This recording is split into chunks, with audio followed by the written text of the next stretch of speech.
জন্য যথাযথ আইনি পদক্ষেপ গ্রহণ করতে হবে। আপনারা দেখেছেন, আমি দেখেছি, আমি উপলব্ধি করেছি যে এই যে গত 2 মাস আগে নির্বাচনটা হয়ে গেল 7 জানুয়ারি, ওই নির্বাচনেই যারা এই সকল দায়িত্বে ছিলেন তারা অনেকেই এই অপকর্মে জড়িত ছিলেন। ইভেন তাদের মধ্যে থেকে অনেকেই প্রিজাইডিং অফিসার, পুলিং এজেন্ট, এদেরই অনেককে জাল ভোট প্রদান করতে দেখা গিয়েছে।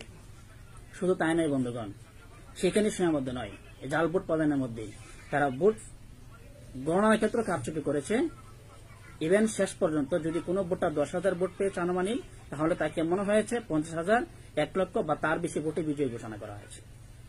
আমাদের যতটুকু উপলব্ধি করতে সক্ষম হয়েছে, এই যে একটা দুর্নীতির সুযোগ, সেটাকে রহিত করতে হবে। তো এই লক্ষ্যে যদি যথাযথ আইনি বিধান সংযোজন করা হয় এবং তা কার্যকরের জন্য যথাযথ পদক্ষেপ গ্রহণ করা হয়, আইন আছে কিন্তু সেটা যতটা কার্যকর হচ্ছে না।